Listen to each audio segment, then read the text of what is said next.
Good afternoon, everyone. Thank you for joining our SATIB webinar on Don't Let Decision Fatigue Put Your Business at Greater Risk. Well, actually, personally as well.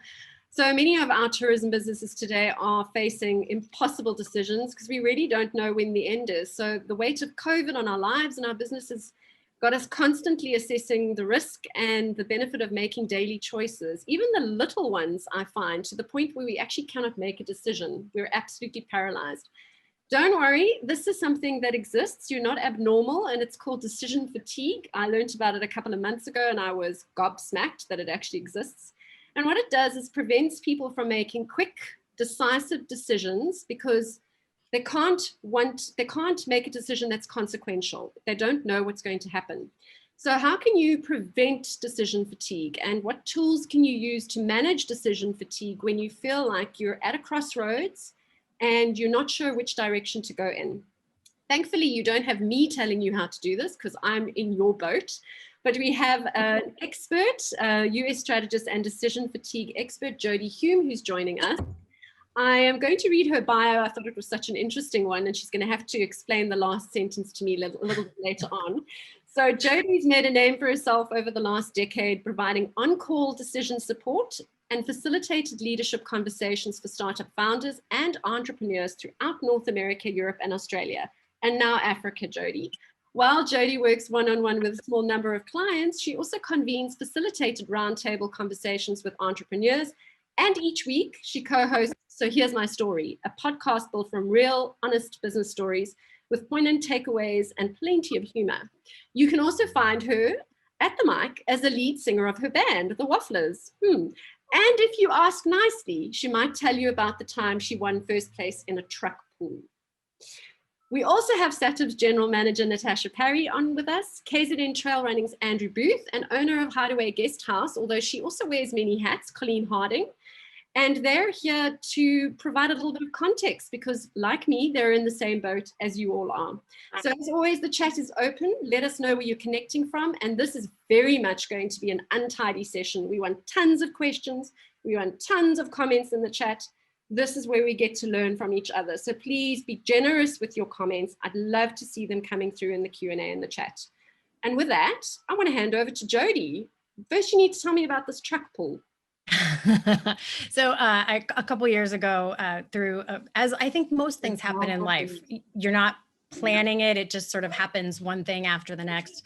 And through a bizarre chain of events, I ended up participating in this strong woman competition, which is, I am not an athlete. I was a theater family as a kid. I've never played a sport of any variety, but I do like strength training and I like to test my limits on things. And so a bunch of things happened. I ended up doing the strong woman competition and I ended up winning first place in my weight class for the truck pull, which is just hysterical, I think. So well done. Immense pride. I'm very proud of you for having it.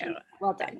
Yeah. Okay. That's actually the great thing about the strong woman competitions is everything there is super awkward. It's a fantastic metaphor for entrepreneurship because nothing about those competitions is pretty or simple. Like you can't get too hung up in how it looks from the outside because every single thing you have to do is like extra awkward than the normal thing. And so it's a great humbling thing where you don't take yourself too seriously, which is part of where we'll get to today. So, all right. I want to double down on what Natalia said about questions. So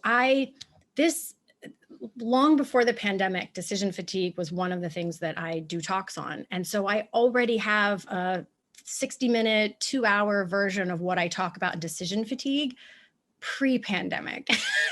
And the pandemic has just risen the grain on what this feels like and how debilitating it is. And it's in some ways, it's kind of a weird blessing because we can no longer avoid looking at the part I've always wanted people to look at and needed them to look at, but was actually possible to ignore because you could just keep going. And now everyone has to take a look at it. So there's a bit of a weird blessing there, but what I would love to do today is not just tell you those things, because even if it makes sense in your brain, and you're shaking your head like, oh, that makes sense, and it's something that you kind of take in as a fact, it won't really sink into your cells. Your brain won't do what it needs to do to learn if you're not finding your way in some kind of contextual way. So what I'd love to be able to do, if we can, is if you will submit your questions, I would love to listen to those questions and then hit the teaching points that help answer those questions rather than working everything through. So please do submit those questions. I'm also going to be asking a few things that I want you to answer in the chat so that I can see them, but we'll get to that in a second. So last thing, a couple other housekeeping things for me. In support of your poor brain fogged, fatigued brains, I'm going to hit on a bunch of stuff here. There'll be several things, there are articles that I'll sort of reference and hit. You don't need to take notes. You don't need to try and write down the name of that article. You don't need to hold on to information, which we'll get to in a minute. I'm going to put a link at the, actually, it's just my website. You see my name there in my little block, Jodie Hume. If you type jodiehume.com, that's my website. And at the very bottom, I have a little place just for you guys. I made it this morning because in my brain fog, I forgot to make the little page that I normally do for talks. This is what happens. So at the bottom, there's a thing for your name and address, and I will send you the articles that I talk about. I will send you an invitation to the monthly free community call that I do for decision supports. You can hop on there and ask your specific questions, and any other links that I referenced today, I can send to you. So I really invite you to just sit back, take it in, ask questions, participate, and not feel like this is your one and only opportunity to get this information, because that's going to put your brain in like mode, and that's not going to help. So lastly, I loved that in one of the promos somewhere I saw for this, it said something about like the forest and the trees. And one of my favorite quotes is, I've always said it's a David Whyte poem. It's not. I just recently found out, and I can't remember the guy's name, but it's from some other poem where he says, if you're lost in the forest, the trees know where you are. And that takes a little bit of trust. And that's the last thing I'm going to ask for you here before I jump into some of the content, is some of what I'm going to talk about today will not be what you're hoping for. You know, like when you're feeling the way you're feeling, you want some like magic answer, like this is how I can make decisions easier. And some of the things that we have to back up to, you're like, oh, okay. So just trust that there's wisdom in here, and eat the fish, spit out the bones, and hopefully we can help you find some relief and respite. So anything you guys, I want to make sure you got Andrew and Colleen and Natasha jump in. Anything you want to say on that before we jump on in? Okay. No, this is done. All right. Okay, so I'm going to share my screen. Take these stickies off so I can see here. All righty. So I'm going to start off, and can everybody see that? Because sometimes screens are different. Is that the good size? Yeah, got it. Okay, cool. So if at any point, Natalia, if at any point you can't see what it seems like I'm talking about, do let me know, because I know that's happened before. So long before, I'm going to start off talking to you about what I used to talk about before the pandemic, and then we will layer on the blocks that have just made it heavier since the pandemic. So decision fatigue is like often feels like this. It's exhausting. And entrepreneurs have this way more than anybody else, because in the world of entrepreneurship, there's way more uncertainty. You're not following someone else's path. There are literally an infinite number of things you could do to grow your business or improve your employees or do more social media or try a different geography. I mean, there is no end to what you could be working on and doing a better job at. And so the ability to hone in where to focus is a skill, and it's one of the highest levels of strategy. One of my clients says strategy is what you don't do, and it's a really important skill set in decision and from preventing decision fatigue, because you have to hone in on what you don't do. But that's really hard as an entrepreneur. So here's what I'd like to see in the chat, and panelists, you can chime in first while we wait for some of the things to show up in the chat. But this snarl of how you're feeling now, just what words would you use for that? Whatever comes to mind. This is not a quiz. There are no right answers. Overwhelmed, I think. It's like, busy. Oh, by the way, I'm super dyslexic, by the way, so spelling does not count. So sorry, what was that next one? Just, yeah, overwhelmed, and there's too much going on. Yeah. Oh my gosh. I love these words coming through the chat. Disillusioned, exhausted, panic, frustrated, bombarded. Oh, I had that this morning. I actually, at a certain point, couldn't even, I didn't even know, I didn't know what to do. yeah. Yeah. Oh my gosh. I because I'm a dork like this, like I'm reading this and I feel those words and I'm actually like getting like slightly emotional. Because you feel it, right? Like you feel these are not small words. Helpless, lost, scrambled. Like these are words that really like it's not just like, oh gosh, things are a little tricky right now. These are heavy words. So you feel that, right? There's like a physical quality to how decision fatigue feels. And if there was, one of the many, many things I want you to know here and why I want these things in the chat is you are so not alone in this. You're in a particularly hard industry, so you're feeling it even worse.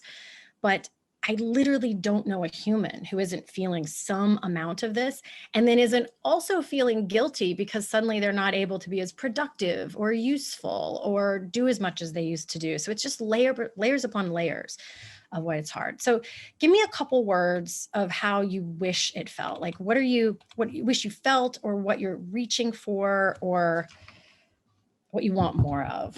Hopeful. We're going to touch on hope in a minute. Excited. Oh yeah.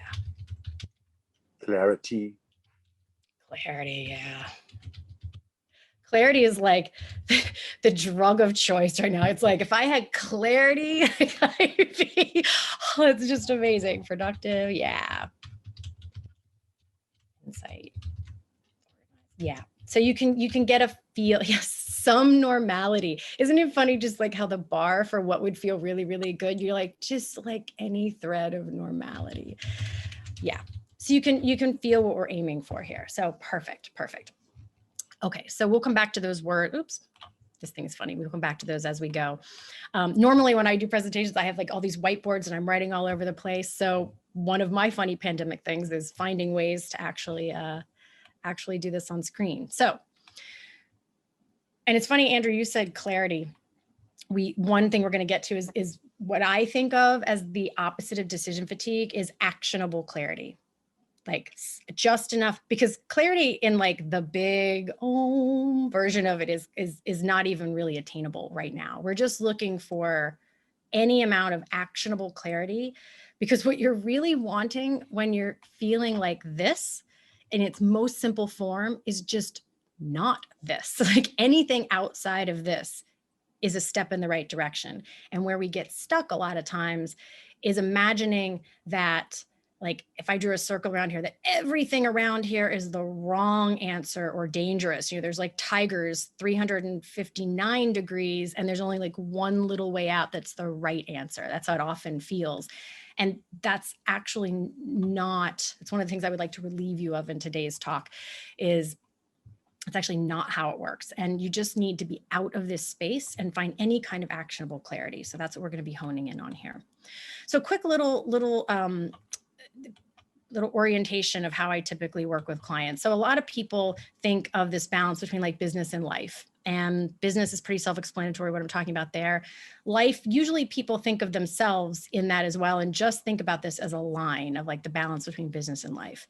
But as an entrepreneur, there's business, there's your family and community outside of business, and then you are a distinct entity. This is really important, and you really have to accept this fact, because when I used to just have people in my peer group, my CEO peer groups, rate themselves on how are you doing business and life, and then I asked them, they couldn't separate family from themselves. And when I separated this out, they would say like, well, I don't know. I mean, my family's great, so I'm fine. And I'm like, well, no, like your business is one thing, your family or your community is another. And then you are this separate entity. And it's not just that you are separate, but then it's also these lines on the side, like what's going on in your family affects you and what is going on in your business affects you.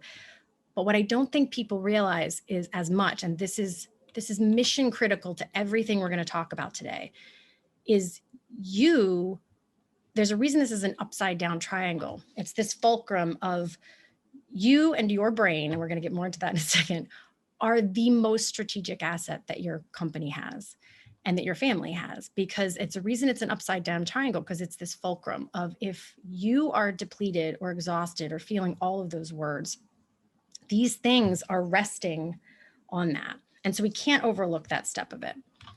And I hope you're getting some good questions because I want to pop to those in a second. But decision fatigue sits in this space because for so many people, they're thinking about, for entrepreneurs in particular, they're thinking about all of their business, they're thinking about their life, usually not thinking about themselves, often running themselves into the ground. And that's where and how decision fatigue starts to happen. It feels like it's inside of each of the business decisions or the family decisions, but it's when all of these things become a big giant blur. And now let's add to that, and then we'll jump to some of these questions. I think for many of you, there's yet another thing happening here, and you can let me know if this feels. Every little decision now, feels kind of life and death or livelihood and death. And I know many, many of you are thinking about the livelihoods of people who work for you, of people in your community. You're thinking about your elderly parents, and that's like life and death, getting them vaccinated. I mean, I had to spend days last week trying to get my elderly in-laws a vaccination appointment. It took up so much of my time, but I couldn't put that aside because it was really, really important. And so take this normal thing, like never before the pandemic did I add all these extra people to this when I would do this talk, but you are now holding, like you can feel that, right? That's why we get to those big words that we use, those words that legitimately make me get teary-eyed, is you are holding so much on your heart and in your body and in your brain, right? So just, I don't say that to be depressing. I just want you to really sit with how reasonable it is that you're feeling the way you are. And then you maybe be able to trust some of the things we're going to talk about here. So, all right. So before I move on from there, Natalia, do we have any, actually, I will say this one last thing. This is something we're going to come back to a bunch because I've always used this phrase, and it feels ever more important now, that in a landscape that is constantly changing, you don't need a map. And oh my goodness, wouldn't everybody love it if someone just handed them a little map that says, here's exactly what you need to do to get everything you want? It would be lovely, and it doesn't exist because everything is changing. But the important thing to note here, and this is really important because even after this pandemic, if you can absorb and put into action some of the things we're going to talk about today, it will so serve you even after the pandemic, because this thing that I'm pointing to here was really important beforehand. We thought we had certainty before. We thought we had maps. We thought we had a lot of things, and we didn't. Like, how many times do you like plan out a year-long plan and then nothing goes as planned? All the time. So maps are lovely and they're really compelling, but orienting skills, this is that lost in the forest thing, how to find where you are and decide where to take your first next step is what getting out of decision fatigue all comes back to. So everything from here on out will be talking about how to orient yourself and figure out just the first next step forward. So yeah, so Natalia, do you have any questions we can work with there? Well, we've got some great comments. Cool. So Peter said, 100% agreed, all the extras I feel responsible for. And what he said is echoed by Beverly. It's you become the sponge where you're absorbing it all from your staff, suppliers, friends, but going through so much personally yourself. Talana, Talana to respond, yes, you will get a recording afterwards. And Natsa said, absolutely right. There's such a blur between our roles. Everything seems intertwined on all levels. Yeah. Blur. Yeah, perfect. Okay. So I'm going to jump into this next little bit. And then with each of these, I have some things that I want the panelists to pop in on. So I really do not want to be doing all the talking here. So my last little sort of joke here is, anybody, you guys know this movie? They have that in South Africa, right? Yes, I'm showing my age. I know, right? I think oh my gosh, I can't remember. I just saw something about, I think that movie's like, what is it? Like 30 years old or something, 35 years old. It was whatever it was. I was sort of like, ugh. But this wax on, wax off, I always joke about, and I have for years, because everything we talk about from here forward is absolutely going to feel like wax on, wax off. So just, deep breath, trust me a little bit. But here's the point. Whenever you feel this way, even in normal times, but especially now, when it feels this way, you have no choice but to back up a step. And I'm going to explain what that means in just a second. But there we go. But I really do mean no choice. And that's the part that I've gotten a little bit more firm on, because in past times, you could just keep pushing through and trying to do the things the way you've always done it. But now you don't. So it really is a much more dire thing. And so here's how that backup works. So everybody wants actionable clarity. You're in the muck. You want to know exactly what just like your first next step is. In order to do that, we have to have these decision tactics, which I am more than happy to dig into, very specific, how we discern all the differences on those monthly calls and whatnot. Normally, I would spend the majority of my time with you talking about these decision tactics after I do this next little bit. We have less time for that today, but I will come back to hit some of the really key things about this, I promise. But it would be irresponsible of me to leave you with these, because those words that you used before, when you feel that way, you would still feel in that snarl because you can't put them into action when you feel that way. Your brain won't be able to do them. So that's because we back up a step again, and you remember this you at the bottom of that triangle. This is the part that most of us have to jump back to. And here's why. And in just a minute, I know I want to hear from Andrew on a piece of this in a second. So this is that thing we saw before. If you notice really closely, do you see this little brain inside here? Everything I'm going to talk about now is, I want to be really distinct, is not like soft, mushy, you should get sleep and like take good care of yourself. Like a lot of people roll their eyes at that stuff, always have. But this is actual neuroscience. This is rigor of what your business and your family and your community most need from you, because you and your brain are your most strategic asset. And here's why. And this is something I'm going to take a sip and then we'll get into the details. So think about this for a second. Your prefrontal cortex, which is this front part of your brain, was the last part of the brain to develop. It's the smartest, most strategic. It's the part that does your smartest, most nuanced, creative, innovative thinking. It's that part of your brain that you really need as an entrepreneur. Like that's where all the really, really good stuff happens. Interestingly, it is also in charge of holding on to information and thoughts and feelings. So whether it's a grocery list or any kind of thing that you are holding on to and ruminating over, it gets held there. It's also in charge of impulse control, which I'll tell you a funny thing about in a second. And then it's also in charge of decisions. Decisions include everything from waking up right in the morning and looking at your email and going, no, no, no, yes, yes, yes. That is using that brain fuel from that prefrontal cortex, which is the really important point here, because it's the most advanced part of your brain. It also is the most fuel hungry part. So it uses up your brain's glucose much more quickly than like your reptilian brain, which has been there since the beginning of time. That part is very, I don't know what this means, but it's very, like, it doesn't use nearly as much energy. So you really have to be careful on what you blow it on. And this impulse control, we all have witnessed when your brain gets tired, when you've used up all that energy. This is why it's so much harder to not eat like the entire bag of potato chips in the evening than it is in the morning. So that's like real life evidence of how that part of your brain, when it gets run out, you are less good at all of these things. So 2 points I want to make here, because we'll revisit them in the decision tactics, but that are really important. We have to minimize decisions and eliminate some, minimize others, make some really, really simple so that we can leave it for the biggest piece of it. But then also this holding on to information and thoughts and feelings, getting that stuff out of your brain, writing it down, really high bar for not trying to hold on to things in your brain.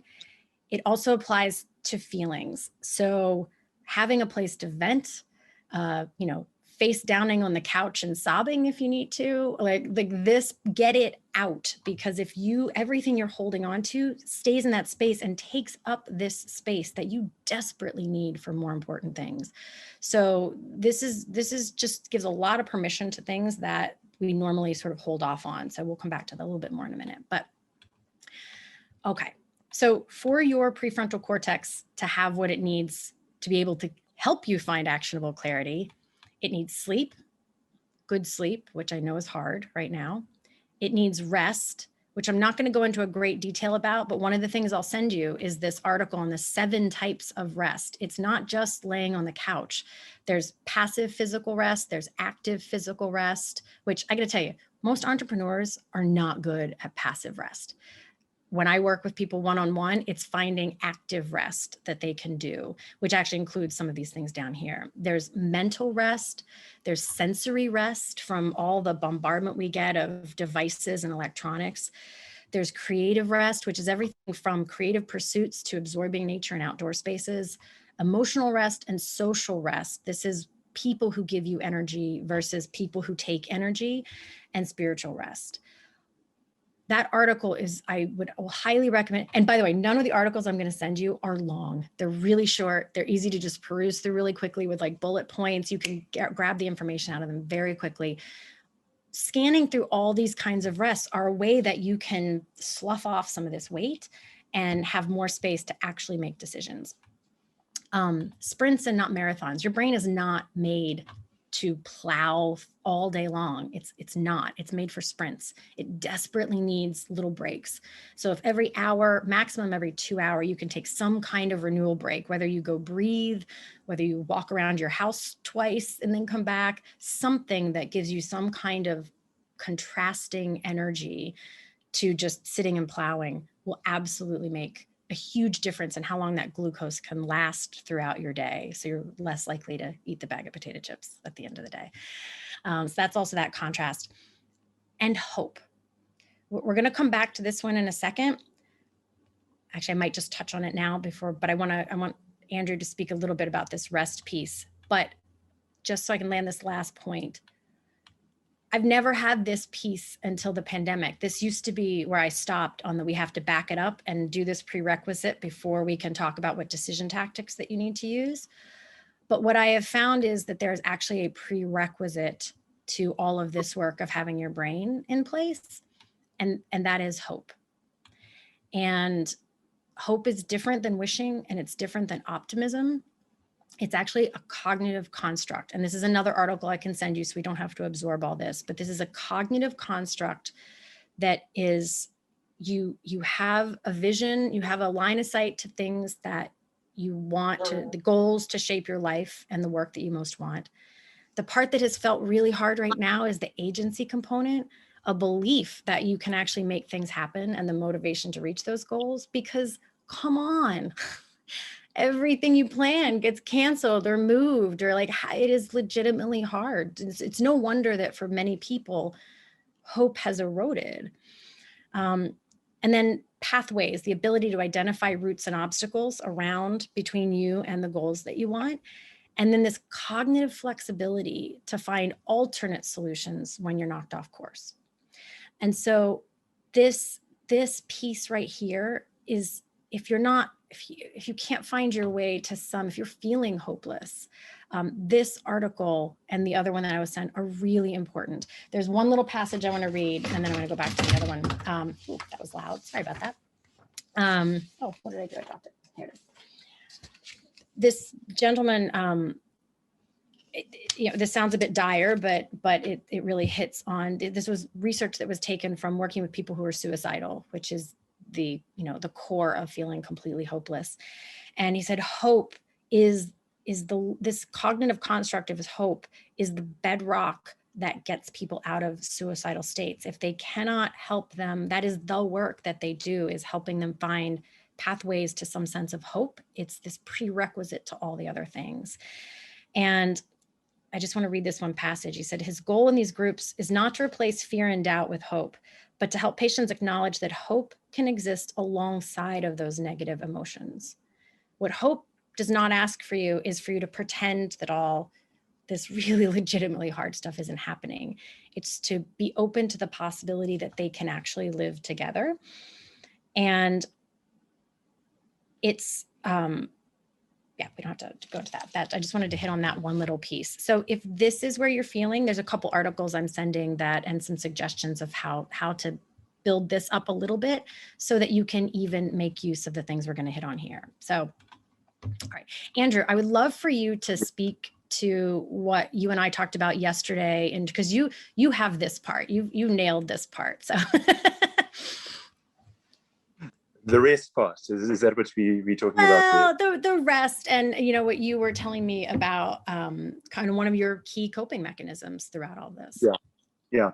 No, and so just a bit of background, KZN Trail Running is an events company, and we run about 40 events a year. So previously, obviously, moving from event to event, busy in it, moving, just like we all were in our mostly tourism industries, but yeah, we're coming from a more eventing industry here at KZN Trail Running. But we have started to explore some different places and ideas, and that involved a bit of training, which actually got me out of the office for 4 days at a time into the bush prior to, so I'm talking January and February. And I noticed every time I came back, things had changed between myself and the atmosphere in the office. And often it was quite, I would come back to quite a busy, a stressed office, couldn't make decisions over seemingly quite small things, lots of questions coming my way, but they were so clear to me. So I could just go that. And within a couple of days, it was all solved. And I would then maybe build up in the tension, but then I would go away 2 or 3 weeks later for another 4 nights of training in the bush and come back, and the same process would repeat itself. So I saw that, but then COVID hit and I jumped on that hamster wheel for 2 months just to try and survive. And all became very blurry and exactly what the expressions that people are experiencing now. So I'm very much in that boat. But when the opportunities did present themselves, once we got down to a travel level, I purposefully went into spaces where I was disconnected, didn't have telephone, family and friends, still work scenarios sometimes, but really just completely disconnected from it all. And it took quite an effort because of the situation we now found ourselves in. And I felt guilty to a point, like I felt judged to a point, like, yeah, I'm leaving and everyone else is having to deal with that. But then, yeah, the first time I was actually out for about 10 days or so, so it was even extended. And coming back was strange because, you know, I actually, for moments, forgot about it all. And I think that's the recovering part, when you can actually get to a stage when you're not constantly thinking about it. It's almost impossible to avoid at times. But whether it be COVID or another stress, I found I had to disconnect completely from that stress, occupy myself with something else, have my mind in a completely fresh space. And then when I came back to that, it was only another story. And this year I've used it twice. I've been down to the Wild Coast twice, and both times come back with a lot more energy and a lot more clarity that we are looking for. And now, of course, not all everything's hunky-dory at all. In fact, we're in the thick of it now because events aren't back at all. I'm gonna interrupt you for one quick second, because this is the part. This is why I did this work even before the pandemic. And you said, you know, it's not that everything's gone. In fact, it's even worse. That is actually the point. Like this is literally the point. If the worse things are, or the harder the legitimate situation is, the more you need to be your sharpest and most like scalpel brilliant, the more you need your brain. And so in those moments, it feels impossible to take a break. It does. It feels like the last thing you can do is even pause or step back and take stock. You know, when it gets really bad, you know, you can't find anything because your desk is a mess. You don't even feel like you can stop long enough to sort your desk, not to mention go take a hike. But I want that to be a trigger for, oh, when it feels like the last thing I can do is walk away from it, trust that it is actually probably the most strategically important thing you can do for you and your business, because you are going to need every brain cell you have to figure this stuff out. So go ahead. Thanks, Andrew. Yeah, no, definitely. I think I'm kind of getting it to the end of it there, because yeah, we are in the thick of it, taking the opportunities to rest where I can. And one of them very recent, so it's kind of fresh in my brain. And going into it, I knew the stress on the outside and the decisions and where our business was, which is obviously always changing according to what regulations apply. It was a stressful situation. So to leave for 4 days, it was easier now because I think I've become used to it. And I kind of knew that, well, the wheels will turn, but probably nothing will change. I probably won't actually miss out on too much at the end of the day, because things aren't actually moving that quickly. So it's exactly what happened. Went out 4 days, managed to, spend time with friends and family, refreshing on the beach, swimming, and all those activities just take it away from the front of my mind. And then come back 4 days later and yeah, straight back into it. Gee, there's been dozens of little sprints this week, but I feel energized more than when I left, for sure. Yeah, and here's the really cool news. Andrew, you're getting away for days, so if anyone checked out when he said 10 days or even 4 days, like I want to bring you right back to the moment here, because I have a very quick story about what happened to me in 3 hours that I resisted taking. And to me, it was actually almost like a tiny little scientific experiment that I now have quantitative evidence of how important this is and what happens in your brain. I'll tell you that in a second.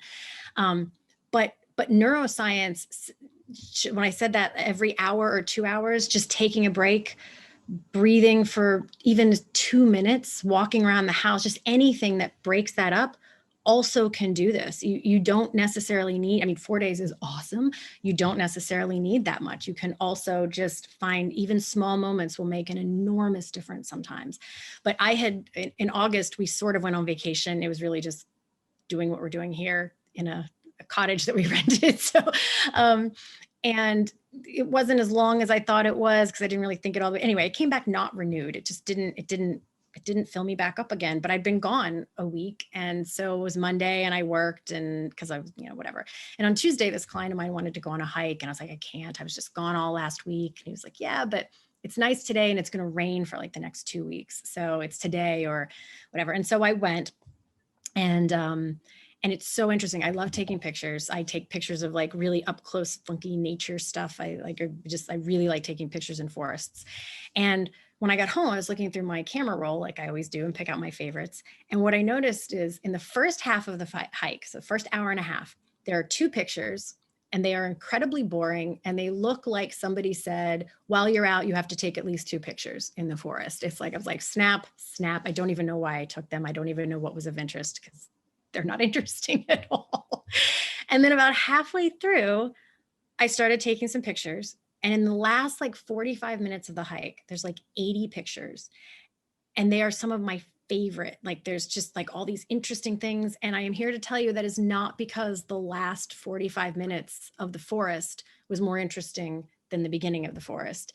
It's that the wadded up piece of paper of my brain unfolded as I walked, and I actually had access to the parts of my brain that could think creatively and innovatively. And not only did that feel good, and here's what I need you to trust: if it feels good and like what you need, it's probably what you need.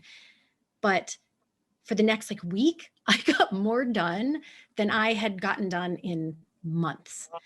And it's just such a deep, it requires us to actually almost give more credence to the crisis that we're in, because, make up some terrible crisis. Like if your house is on fire, or if, like whatever, you would never say things like, yes, but I feel guilty leaving that meeting and not being there. There's sort of levels of things where you're like, no, that you like when it raises the grain to a certain point, you give up a bunch of yes buts of why you can't do the thing you need to do. And I need you to think like that, because I know this, because a year long I started to say like a year long of tiny paper cuts, but they're not even tiny paper cuts. They're like big wounds for a year is traumatizing. And it's a word that I don't use lightly because I don't throw that word around because it feels disrespectful to what I have previously considered trauma. But I have been using that because there's no other explanation for how this feels. You don't get to that list of words we started off with without traumatization of some kind. And traumatized brains need all these things to find their way back to being smart. So, all right. Excuse me. All right, I do want to jump to some of the things, I was going to come back to that, but that of these decision tactics. Because I saw somewhere in the chat, somebody said, it's like, we need less decisions. And that is exactly right. Whoever said that, you are dead on. That's perfect. And here's where I want to jump to Colleen.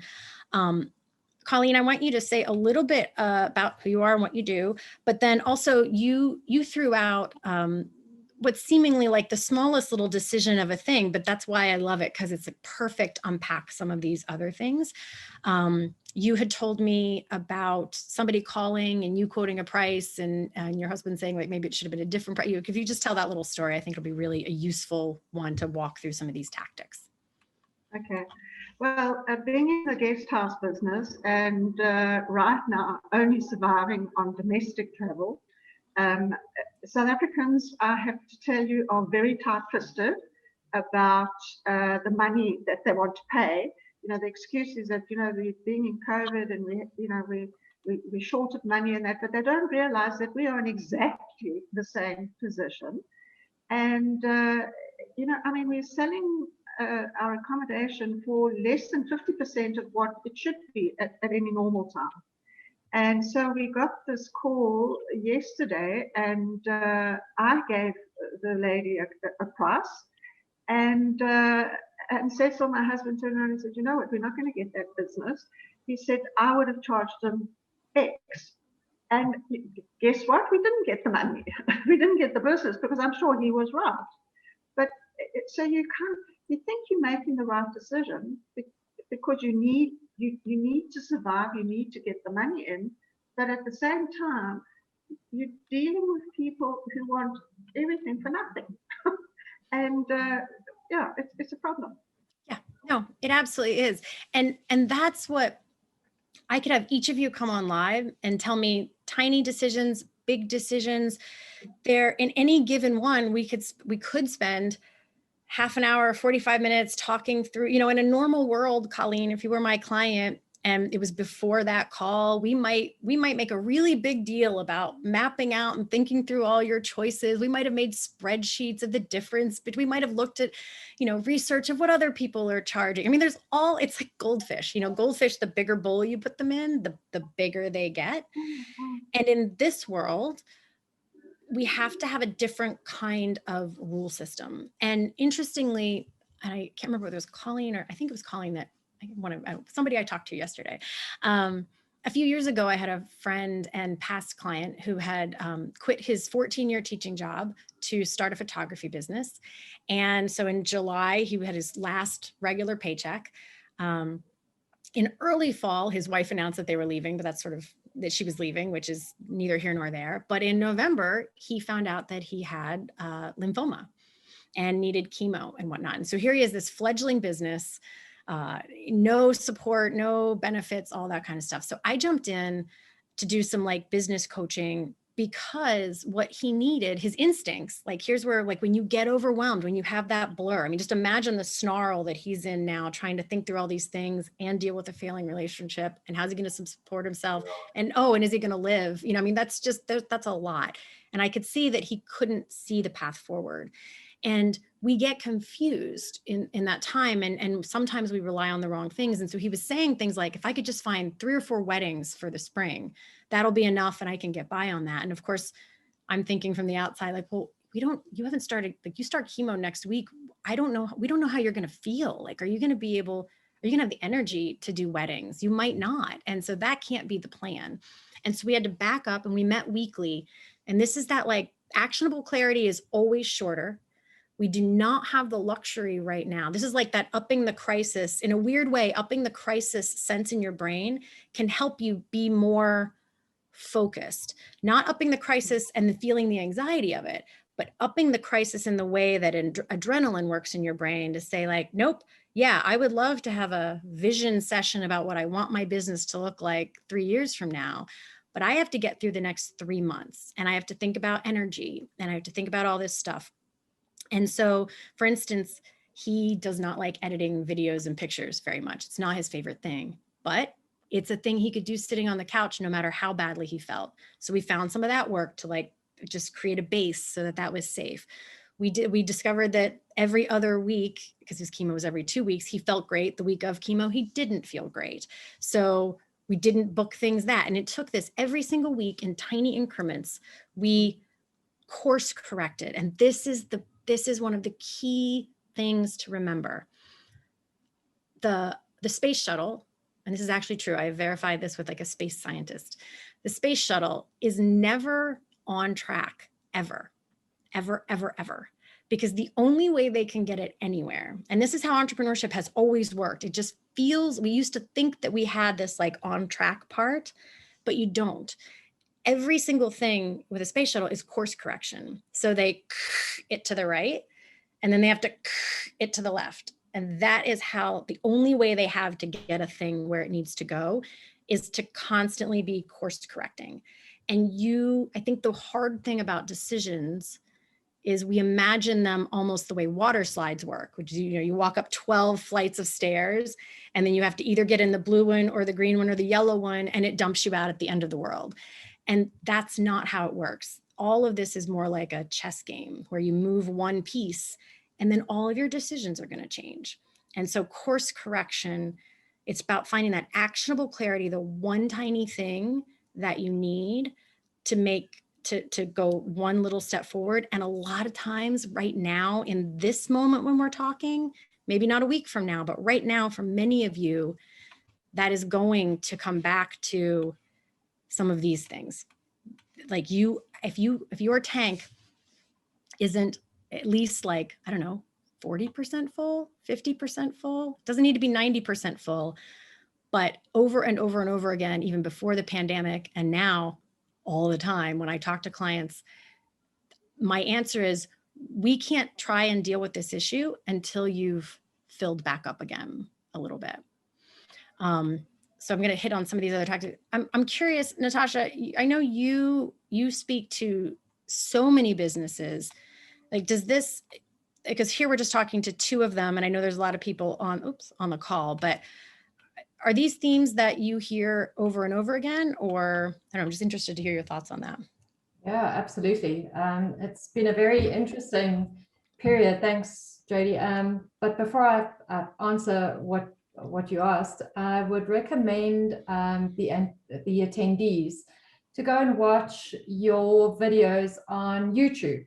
I thoroughly enjoyed it. It puts the whole thing into perspective, and made a couple notes while I was watching it. And I especially enjoyed the comment that it takes a village to raise a business. There's are you talking podcast? The podcast? Well, oh. Yes, it was. It was gotcha. Video, but it was the podcast. Yeah. Okay. I really enjoyed it. So just and we've been going through those points here, and just watching the comments. People say it's like the gum has lost its flavor. This whole extended pandemic crisis period has been especially taxing in so many ways. I had a conversation with I think Natalia the other day, and clients are asking us to help them make really simple decisions and then some really, really difficult decisions where it could really pivot a business. It could pivot an entire culture even, if you want to put it that way. There's so many things that we find, and especially with brokers being in the advice space, that's essentially what we do. Right. clients look to us to help them make that call. Should I go with this option? Should I go with that option? Well, there's different variables in each option. So as difficult as it is for clients to make a decision, it can be difficult to make a call or provide advice that is going to actually be worth it when it comes to the stage where this is now a claim, for instance. Yeah, and that's the perfect setup, because this is why, like you're hitting on, there will still always be these issues that are major the business equivalent of major life decisions. And it does take a village. It's one of the things we'll get to in just a second here, but you're going to need the best part of your brain for those big decisions. And the interesting thing is, long before the pandemic, I would often joke that there were times when my clients would call me and they really wanted to talk about, like the decision Colleen had, something that was in there. And I would just, as they were talking, I would just feel this weight of the way they felt like all those words we typed in the beginning. And I would have to say to them, I would love to discuss this with you, but right now you could not discern, you could not answer me of whether you could not decide between a hamburger and a cheeseburger now. That's what I got from that podcast. Yeah, like you just, you don't just have one problem, now you got two. Yes. And so you have to get rest and then come back, and then we can talk this through and you can make a really good decision, but you have to rest. And so I want just this reminder that there are all these things that prefrontal cortex has to do. So keeping this in shape is one of the most important things you can do. And I want to touch on some of the things that you can do. Is there more here? Okay, it's these. So first one, as I move these all around, sorry. Eliminating things that drain. So this means, because we'll keep remembering what that part of your brain is used for. So you want to eliminate decisions, eliminate holding on to information. Those are the two, that's what falls into this eliminate drains. So deciding emails, it really is, there's a bunch of research that waking up first thing in the morning, and trust me, I'm tempted to do this as well, but you wake up first thing in the morning, and if the first thing you do is like inbox, going through, you are using that precious inbox, that precious glucose for deciding emails when you may have a life or death decision in your business coming up. So doing that at the end of the day, while you eat your bag of potato chips, whatever, finding ways to not, to eliminate any decision that you can't. Again, let this be rules for now, not necessarily how you will live the rest of your life, but to get through this next period of time, minimize your lunch choices or dinner choices, like not having to decide, what am I making today? I've honestly been eating like the same thing for lunch every day, just because I'm like, and lunch, because that works. What clothes you wear, like any place that you can eliminate decisions and make them just an automatic thing, fantastic. Even things, I know it sounds silly, but like sorting through pictures. Like the other day, I thought I really wanted to do this whole, like, I'm going to organize all my pictures because I thought it would feel better. And I just felt myself like dying in the process. So not doing that. Getting lists and things out of your brain. If you are someone who is used to, I'm remembering my entire grocery list, or I'm remembering my calendar, that's great. But right now that may be not working for you extra badly. It might be draining that part of your brain. So not holding on to stuff and venting your feelings. I have clients all the time says, oh, sorry for the vent. And I'm like, no, it is not to be gross, but it's like popping a pimple. That stuff needs to come out. If you are holding on to it, it is taking up that brain space that you need for other things. And I need you to dump whatever rules you have about why you can't eliminate these things, because again, it's almost like house is on fire, up leveling the sense of crisis. You don't just get to have different rules, you need to have different rules right now. And it includes eliminating any decision and any holding on to things that you can, and also taking good care of yourself rest-wise. But a couple other quick, normally, this is the really ironic thing here, and I know we're wrapping up. This little box I have right here, this is a couple pieces I'm picking from. This in and of itself is a 2-hour class. Like there's a bunch more of these mental models that you can use, but none of them can even work if you haven't done all that prerequisite work. But I'm going to touch on a couple of my favorites. Any action, and two of them we've actually already hit on. Any action is going to be better than staying in that snarly space.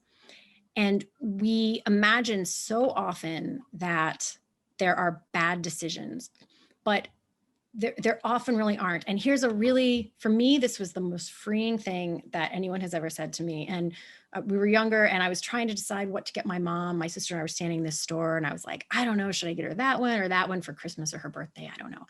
And I was like, I can't decide. And I am really prone to being indecisive, by the way. That is probably part of why I do this work. It's really easy for me to watch someone else parallel park their car and make really clear sense of it and discern what all the pieces are and help them move forward. When I am inside my own brain car, I see all, I want to maximize everything. And I need spreadsheets to decide, and it's a really ugly place. And I couldn't decide between these two things. And my sister said to me, and I really want you to drink this in. She said, if it's that hard to decide between them, then it probably doesn't make a difference. And I was like, oh my goodness, that's profound. Like if they are that close, then it probably doesn't matter. Because truly bad decisions, you either know what the big risk is, like, oh, that's really, really, really bad, or it's an unforeseen consequence that you can't predict, and you will never be able to avoid those. Those can just happen. They pop up out of nowhere. There was no way to see that unforeseen consequence. So you can't avoid that either. Trust that there are very few bad decisions. And even using Colleen's example, yes, he didn't take it. That's kind of a bad outcome. But if we actually play it out a few steps, so is a bunch of people staying at a price that you can't sustain as a business. That is also a really bad outcome. If it's almost worse to get business that doesn't pay for itself than to not get business. And that's none of the things I will ever say are absolutes, because it always depends on the situation. But I think it was Andrew I was talking to yesterday. I really genuinely consider this a glitch in the human operating system. We are extremely good at forecasting the risks of any action step that we think of. We are terrible at remembering that right beside that, there is a set of risks of staying in this inaction or staying right where you are. I don't know why our brains aren't better of pulling up both those lists at the same time, but you have to force yourself to say, like, here's the risk of him, there's the risk of him not taking it. What's the risk of him taking it? And deciding in that moment, and how much of that is okay. One person, that's fine, but you can't build out a practice that way. It just doesn't work. And so making sure that you're just taking any kind of action and then trusting that you will be able to course correct and make new decisions. Because in this time, paralysis and staying stuck in one place is the riskiest thing for you. Last but not least is, and I love it that you said that, Natasha, it's don't go it alone. The reason that I say it takes a village, and the reason that I do these community calls, the reason I'm doing the community calls is I wanted to find some way that, not just because not everybody can afford to work one-on-one with a person, but I don't have time to work one-on-one with 10,000 people, but people need this like navigational support more. And so I was like, that's my business. I can do what I want. So I'm doing this like free call. And sometimes there's 3 of us on the call, and sometimes there's 40 of us on the call, and it's just fun for me. So, but it's because of this word validation, which is the last thing I'll wrap up here, because I know we're at time. And if you have questions, please don't hesitate to reach out to me. I actually will repeat, it's jodiehume.com. And at the bottom, you can put in your email, but you can also just email me at jodie@jodiehume.com. As long as you spell my name right, it'll come right to me. But this word validation is a little tricky sometimes, because I think people think of validation as getting a yes stamp. And that's not the power of validation. The reason it takes a village and the reason that having other people to bounce things off of is so valuable is because it gets you out of the indecisive snarl, because either someone says, yep, that doesn't sound crazy to me. I think that's probably a good next step, that, it doesn't sound like death is on the other side of that one next step. So you can have that. And then sometimes that you can only believe that person, though, if there are also voices that sometimes will be like, oh no, that's a terrible idea. You didn't think about this one thing because you're really tired. So you're not making the best decisions right now. So validation is truly either one of those things. And you often, especially when you're tired and run down, you need other people. It's a little bit different than getting advice. I'm not talking about advice. I'm just talking about actionable clarity. It's not about getting advice from someone else. It's about you getting the confidence and the courage and the clarity just enough to take any next step to get you out of the snarl. Because it is the snarl of the decision fatigue that creates the fatigue, not the decisions. If that makes sense. Yay. And that's all we have. I know we're at time. I could talk about this for hours. So. Oh, but you are so good. And we have had so many wonderful comments in the chat, and actually a couple of questions, if you wouldn't mind me throwing some at you. I have nowhere to go next. Like this is first thing in my morning and I don't have another appointment for hours. So I'm happy to stick around, but I'll let you take. Okay, awesome. Well, hopefully some of the attendees can stick around as well. So we've had so many good comments. I'm going to run through some of the comments and we'll go through the questions. Let's see. I think it's great that in a time of such dire need, you are serving people, Jodie. So rewarding. Well done. I absolutely agree. And I'm so going to be tuning in to that community. I find that during these times, it is easier to keep myself busy with mundane tasks rather than wanting to tackle the big decision tasks. Any suggestions of how not to do this? I'm totally with you. I do exactly the same thing. And in fact, email is the demon, because you just click back to email or WhatsApp, because then you don't need to get stuck into this really difficult thing that's looming. Yep. So I will, there's a phrase that I say with my individual clients all the time, and they're just used to it now, which is trust that opposite things that come out of my mouth can be true at the same time. Opposite things can be true at the same time in the world. That is a core truth, a philosophy of mine, but especially for the things that come out of my mouth, because on the one hand, yes, I will give you some tips for avoiding that, but also don't underestimate the possibility that there is some amount of that you might need in the moment. Like there are times where what I need most is to step back and go, and I kid you not, I've actually started, I do this thing where I design kind of my ideal week. What do I need the most of? And I make sure I have time for going to the gym and I have realized part of my, like, how can I keep myself in the right space, that I need things that feel really satisfying. And not just in that moment, but further. And that has included things like organizing my spice rack, because it would drive me crazy that I would have to lift up each one and see, like, because ours is in a drawer and I would have to like look them up and I can't find them and I don't remember which ones I lifted up yet and whatnot. So I organized it, put labels on top of it. That was in some ways an avoidance. I did that when I was avoiding doing other big work that I didn't really have the energy and mental space to get into. So it was an avoidance technique, but it was also one that filled my tank up in some way. So if there is an amount of playing a video game or doing your emails or whatever it is that is filling your tank, do that. Give yourself permission to do that thing if that's what it's giving you.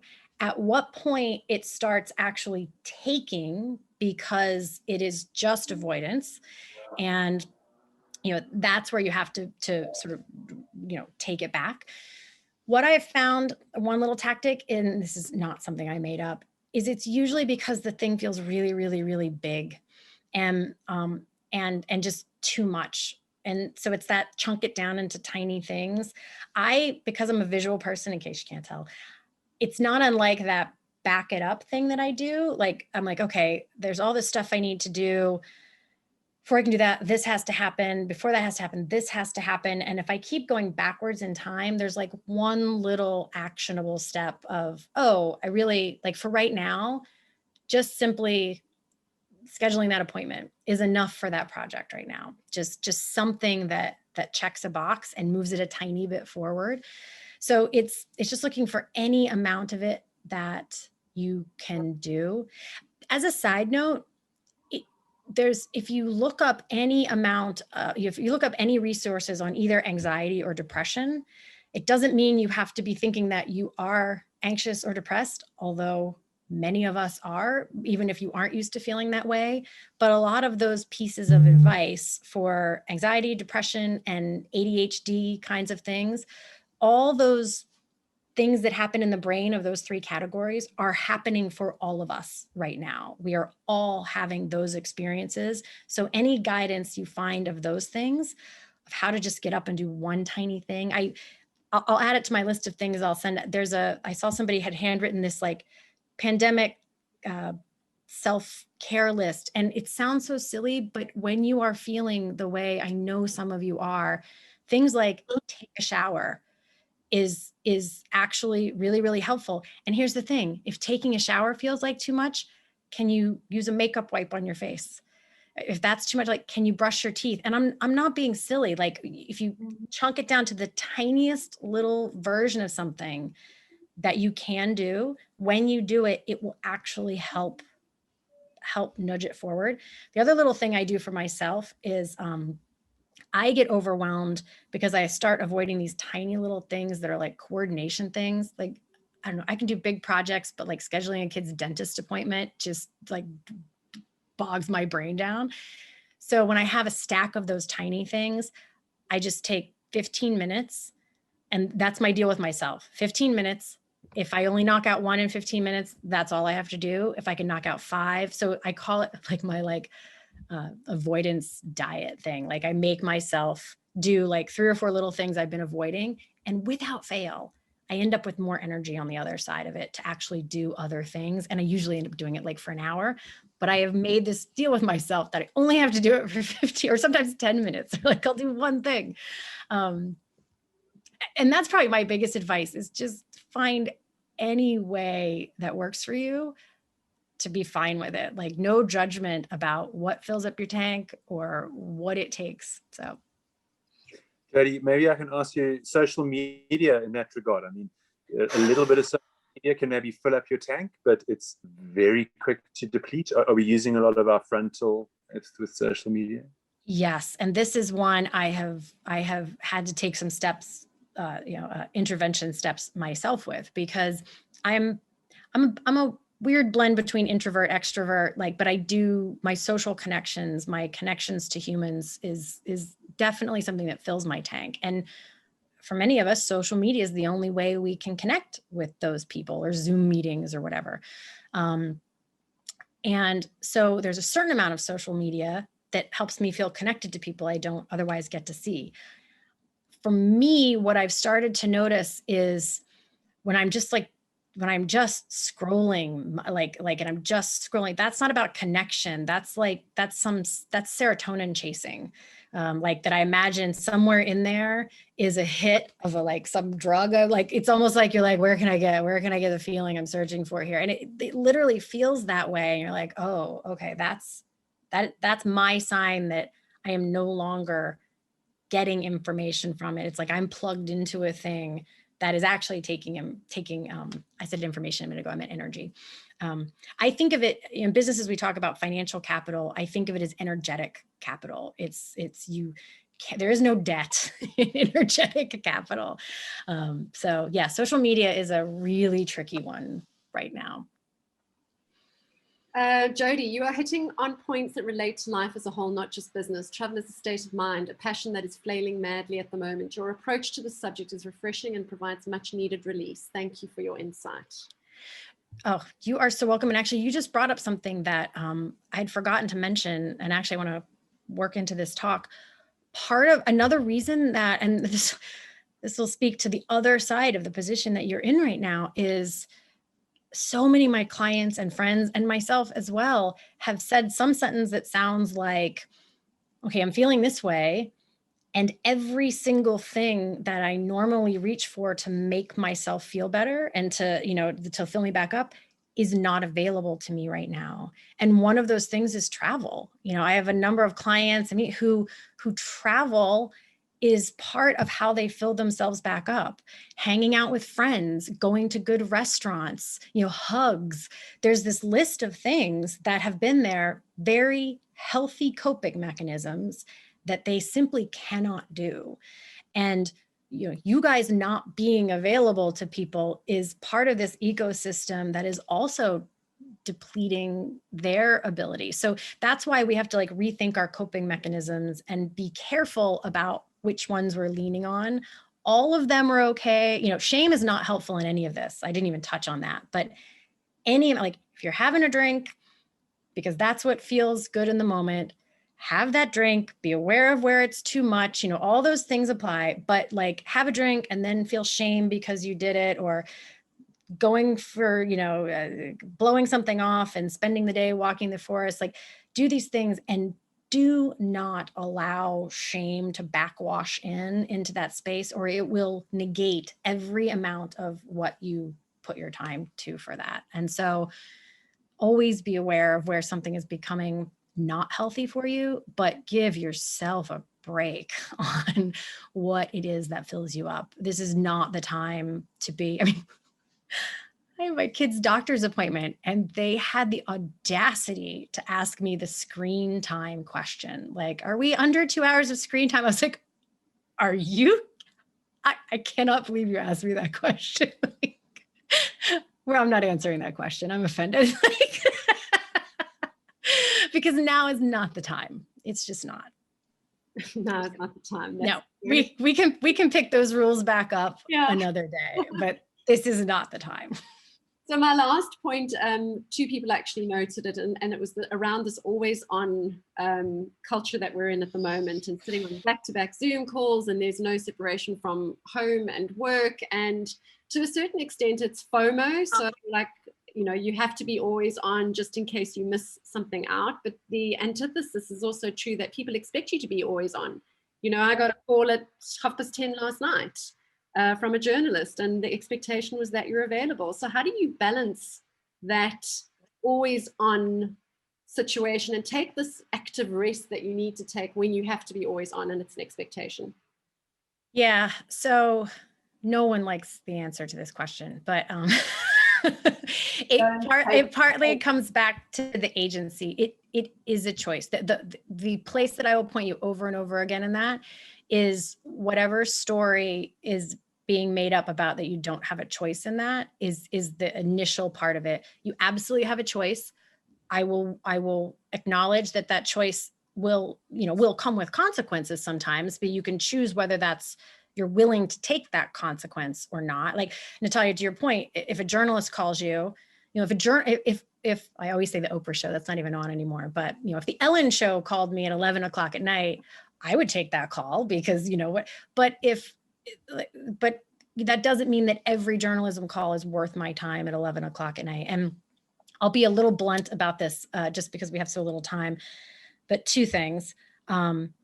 Resentment is always a personal control panel to work on. So anything that's coming into your life that builds that kind of resentment, there's only one place that you have to work on that. And that is it is always yours. It is always a place where you've allowed your boundaries to become more porous than is helpful to you. And it's only you that can set those boundaries. And so as a parent, when I hear myself say things like, do you have any idea how hard I had to make that work? So that kind of stuff, that's not their fault. They didn't ask me to, throw myself on some sword. That was me. And as a parent, if you say well, I don't have, no one, everyone expects me to X, Y, Z. Okay, that may be true, but you are not obligated to meet everyone's expectations. In fact, to our point here, you are obligated to make really precise scalpel choices about what is good strategy and what is not, what your brain needs and what it does not. And every person in our life, we're all basically lab rats. And if people hit a buzzer with you and they get a piece of cheese, they will keep doing that thing. And if they hit a buzzer and get nothing, they won't do that as often. So I'm really cautious to, the faster you answer emails, the more emails you will get. The faster you respond to things, the more of those things you will get. And so training people in your household and in your business to treat you the way that you need to be treated is a really important skill set to develop. And you don't have to do it all at once, just eliminating the ones that you can. So. Wow, awesome. Any last words from the rest of our panelists? Yeah, I'd just like to say thanks. I think it was fantastic. The content is, sorry, Andrew. Content is super interesting and definitely extremely helpful. Judging from the comments, I think the attendees certainly appreciated it. And again, I would recommend that they go watch those podcasts or listen to the podcasts. And I will include, when I send all this stuff out, I'll include links to the podcast. Both there's a bunch of different, you don't have to necessarily listen to the videos. That's one way, but there's other ways too. So I'll make sure you get links. To see the people. No, thank you. I really, as a fellow decision fatigued person, I thought this was super. Thank you so much. The last word I'll say on that is trust that everyone else in your world is also decision fatigued. So the more you do these things, you actually not only model it, but you create more space for them too. So there's actually all of this stuff. One barrier people come to is feeling like it's selfish. And actually it's an incredibly leader-like thing to do, because you model for people what they need to see. Every time you set those boundaries or say, nope, I'm going to go do this, you model for other people that it is okay for them to do that as well. And I am here to tell you these things are important and necessary. That's it. That was one of my takeaway notes that I made. It feels indulgent, but it's absolutely necessary. Love it. Andrew?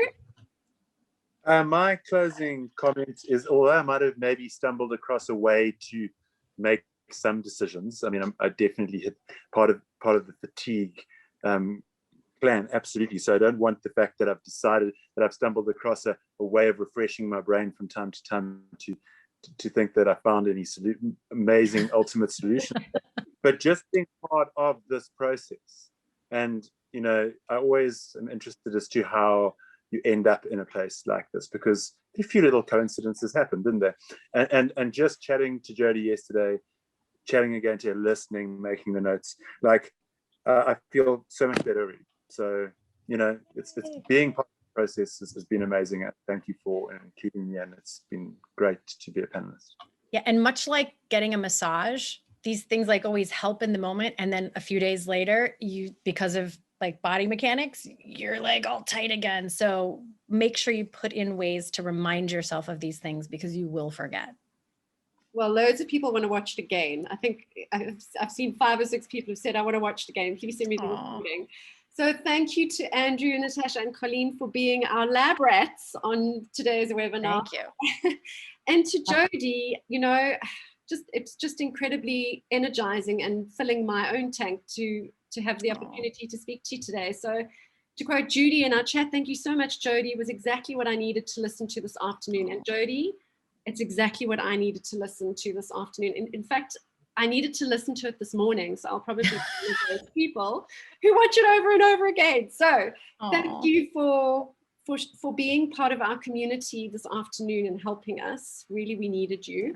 And truly my pleasure. I hope we filled your tank, because my goodness, you deserve it. Thank you so much. No, this is such a joy for me to be able to speak to people like clear across the world. So it's fun. And hopefully we will see you in South Africa one day, because I'm pretty sure you will have a whole bunch of tourism people who will be happy to put their hand up and show you a good time. I would love that. Awesome. Thank you so much, everyone. Thanks, everyone. For this today. Let's see you soon. Cheers.